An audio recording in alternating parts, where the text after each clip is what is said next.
బ్రిటన్‌కి పాలస్తీనా మద్దతుదారులు షాక్ ఇచ్చారు. పాలస్తీనా అనుకూలవాదులు బ్రిటన్‌లో ఏకంగా సెంట్రల్ ఇంగ్లాండ్‌లోని రాయల్ ఎన్ఫోర్స్ స్థావరంలోకి చొరబడ్డారు. 2 సైనిక విమానాలను పాక్షికంగా ధ్వంసం చేశారు. అక్కడ దాక్కుండా ఇంజిన్‌లో ఎరుపు రంగు జల్లారు. విమానాల్లో ఇంధనం నింపడానికి ఇతర రవాణా అవసరాల కోసం బ్రిటన్ మిలిటరీ 2 విమానాలను ఉపయోగిస్తోంది.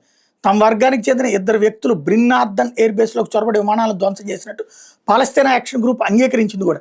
గాజా ప్రాంతంలో ఇజ్రాయెల్ దాడులకు పాల్పడటాన్ని బ్రిటన్ ప్రభుత్వం బహిరంగంగా ఖండించినప్పటికీ పరోక్షంగా ఆ దేశానికి మద్దతు ఇస్తూనే ఉందని, సైనిక సరుకులను పంపడం, గాజా ప్రాంతంలో గూఢచార విమానాలను ఎగరవేయడం, ఇజ్రాయెల్ యుద్ధ విమానాలకు ఇంధనం నింపడం కొనసాగిస్తోందని, ఈ నేపథ్యంలో ఆ దేశ సైనిక విమానాలు ధ్వంసం చేసినట్టు పాలస్తీనా యాక్షన్ గ్రూప్ ఎక్స్లో పోస్ట్ చేసింది. ఈ ఘటన మీద దర్యాప్తు చేసి పెట్టినట్టు బ్రిటన్ ప్రకటించింది. సిగ్గుపడాలి, దరిద్రుల్ని, పాలస్తీనా దరిద్రుల్ని తెచ్చుకుని ఆ దేశంలో చొరబాటుదారులైనటువంటి వాళ్ళని, అసాంఘిక శక్తుల్ని తీసుకొచ్చి నిర్వాసితుల పేరుతో, లేకపోతే కనుక ఏదైతే దాన్ని ఏమంటారు, శరణార్థుల పేరుతో అవకాశం కల్పిస్తే అన్నం తిన్నా సరే ఆ కొంపకే నిప్పు పెట్టే దరిద్రులు అన్నది అర్థమైంది.